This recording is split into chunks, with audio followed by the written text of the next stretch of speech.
Kia ora, my name's Miriama Ruru. I grew up in Nainai, born, bred and raised there. 5 brothers, only girl, 2 children. I'm now a grandmother as well. Don't see myself as an artist yet. I think there's an artist in everybody. They just got to find that. Bumped into Anna down Wai Koe shopping centre. She told me what she was doing here, and she got me at the right time and brought me to Wai Koe Marae, and I just haven't left.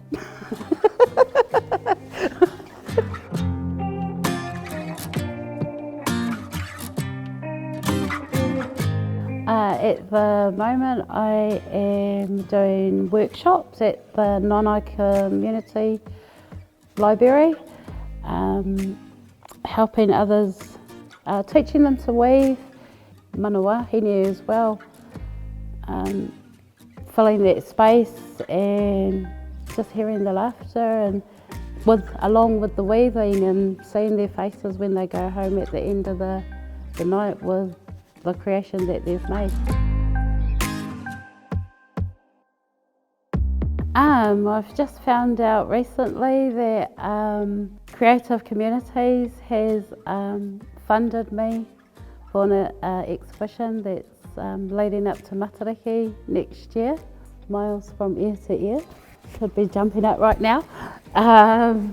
And also with Te Rito Maioha here at Wai Koe Marae, we're going to be running a training place for the rangatahi, and that starts next year February, so no mai haere mai, and that's for the ages of 15 to 24. Also with that, there's a pop-up shop that's opening in Nainai, and that's through the Hutt City Council. Thank you, Hutt City Council. So we'll be weaving there as well, and that's just to bring some life back into Nainai. I mean, I grew up there and it was full of life when I was there, so I'd just like to give back.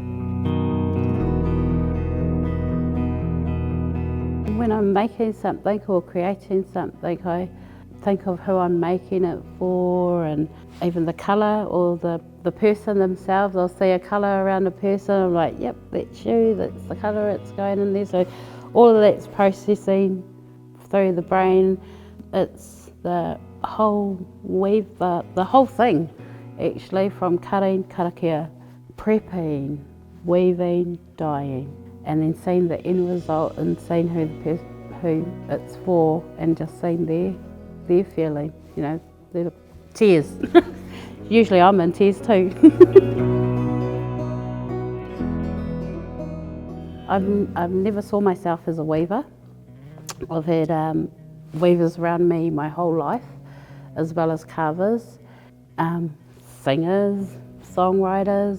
They're artists. For me, I'm a amateur.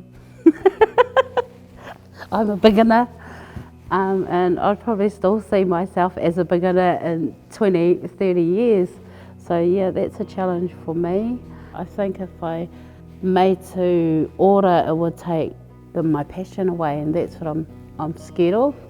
That'll take that away, and if it takes that away, then my mental issues might come back in it. I never shared what I was going through in my life. So I suffer from depression and anxiety, and then later on in this year I was diagnosed with PTSD, and through raranga I found it really healing, and it's also like peeled. I peeled I'm like a banana, peeled the slices back and made my walls drop down, I guess you could say, and now I'm not afraid to share that with anyone. I'm willing to tell anybody my story, actually. And yeah, that's what raranga is for me. It's very emotional, and I put my all into it. So I would have lost my cool and probably gone out. I wouldn't have stayed home, so raranga really saved me.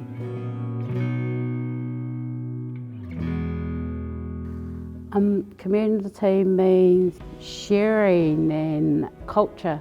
especially culture. We recently here at Wainuiomata Marae had some ambassadors here, and I was lucky enough to meet them.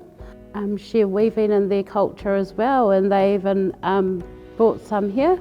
So that was good to see that it's, I mean, I do know that it's not just in our culture, but I didn't realise that it was in the Malaysian culture, the Saudi Arabia culture, that they actually weaved wars. So yeah, that was amazing for me. That brings out community as well. At the moment, Anna Taripo, she's been creating some mean as bouquets, and she's just beautiful at creating her bouquets. So I love what she's doing. Also with Mire Poketapu, she has her own style and own unique creativeness, I guess you can say. To me, she can do anything. Well, they all can actually, her and her sister. And then there's Aroha, and I love to watch her weave. I'm not as fast as her. She can whip up like 3 or 4 kitties a day if she wanted to, right in front of my eyes. I'd like to follow them, but I do follow Veronor as well. Her mahi's beyond this world now. That's what you call an artist.